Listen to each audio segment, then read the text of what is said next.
presented by Republic Services.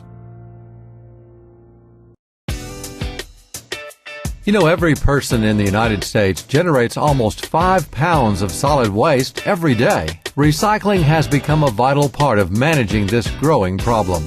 Energy costs are on the rise, landfill space is being consumed, and environmental issues remain a priority. Residential single-stream recycling material collected by the automated trucks is brought to the Republic Waste Merf, weighed and documented to determine the tons being diverted from the waste stream, then dropped on the tipping floor for processing over the newly modified single-stream sorting system, which features the latest advancements in sorting and processing technology. The first step is a large feeding container at the start of the single-stream system. This container has a heavy-duty steel conveyor in the bottom that moves material forward toward a high-speed drum. No, not that kind of drum. This drum peels a thin layer of material off of the pile that is in the container and propels the material over the drum and onto the inclining conveyor. From the drum feeder, the material flows upward to the first pre-sort station. This is a sort station for 2 to 3 sorters to remove large trash items and any stringy material by hand sorting. Items removed include large trash items mistakenly put in the stream that would hurt the system, like large pieces of wood, concrete, or steel, engine parts, and even yard waste, as well as stringy materials like plastic film, garden hoses, Christmas lights, or even rope. From this first pre-sort, the material drops onto an old corrugated cardboard screen, or what's called an OCC screen. The bulk handling OCC screen is a size separation screen with discs rotating over large shafts, which bounce and flip the material, allowing large cardboard material to flow over the screen to be baled. All of the other stream material falls through the screen and is sent across the plant for further processing at the second pre-sort station. This is a sort station for 4 sorters to hand sort small trash items, stringy materials, and any cardboard that didn't make it over the OCC screen. This sorting conveyor is equipped with variable speed control and can travel upwards of 300 feet per minute. Granted, that won't win a gold medal in the 100-yard dash, but the higher belt speed means the volume of material can be spread out better across the sorting belt to allow these quick-handed sorters to more easily see and pick out any contaminants. From this second pre-sort station, the material drops onto the ONP, or the old news print screen. The material that goes over the top deck, which is mostly old newspaper, is conveyed to a quality control sort line, which is staffed with a few quality control sorters, who hand sort any non-newspaper items such as cardboard, trash, and containers. The sorted end product flows off the end of the sorting conveyor and into a bunker for baling. The material that falls through or off the back of the ONP screen is then conveyed to a bulk handling debris roll screen. A large percentage of shredded paper, bottle caps, dirt, and debris is screened so that it falls into an open container just below. The material that makes it over the debris roll screen is conveyed to a small sorting station for cardboard and trash pre-sorting as the material flows to the bulk handling ONP screen. Two-dimensional fiber, like old newsprint, travels up and over the screen, while the remaining small mixed paper, containers, and any remaining fines fall through or off the back of this screen. The material that goes over the bulk handling screen is still mostly old newsprint with a little contamination. It drops onto a separate quality control sort line where workers hand sort items like cardboard, trash, and containers. These items are dropped into bunkers below the sorting platform. The clean newspaper flows off the end of the sorting conveyor and into the bunker with the other newspaper.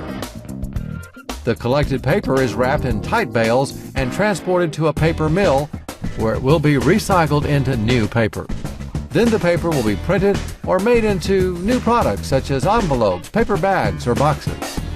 The other material that is separated out by the bulk handling ONP screen is transferred via conveyor to the French banana screen, which got its name from its shape. It kind of looks like a banana, and where it was first installed, which would be, you guessed it, France.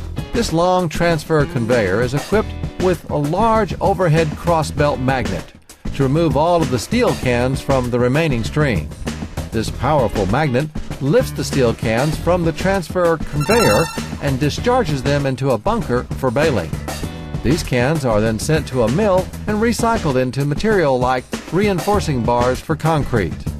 All of the material is conveyed to this paper commingled separation or French screen, which is a star screen, so called because of its star-shaped rubber discs.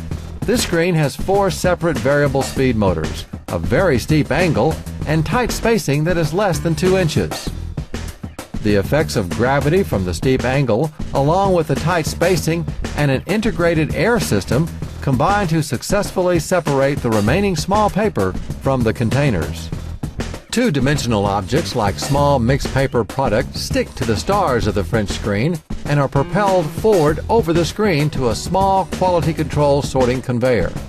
Here, a worker captures any flat plastic containers from the mixed paper stream and drops them into a chute bound for the container line. Smaller items such as grit, debris, and crushed cans fall through the screen and combine with the bottles and other containers being conveyed to the optical sorter.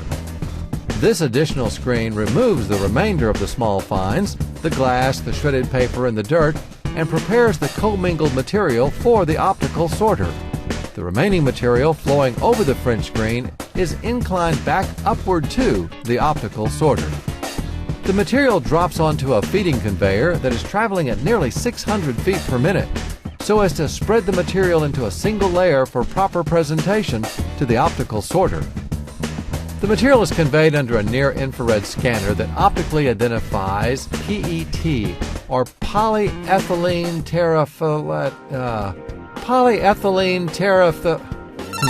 It's called plastic. That's how you and I know it. It identifies the plastic from the remainder of the commingled stream and sends a signal to eject the PET via quickly firing high-powered air jets. The ejected plastic is discharged directly into a storage bin for baling. This plastic becomes material for manufacturing many products like, say, this kayak. Everything the optical sorter did not eject, such as all the remaining material including the non-ejected plastic, aluminum cans, trash, non-recyclables, and residue, is transferred onto one last hand sorting. There are 2 grades of high-density polyethylene or HDPE plastic: natural, like milk cartons, and colored, like orange juice jugs. These materials are sorted into their proper bunkers. The material is then conveyed to the final step in the single-stream system, the eddy current. Finally, the last step in the process separates aluminum. Using reverse polarity, the eddy current propels aluminum cans into a bunker for baling. Aluminum is one of the most successfully recycled materials. It can be made into more cans or other products, like this chair. The remaining non-aluminum materials fall off into the residue bunker.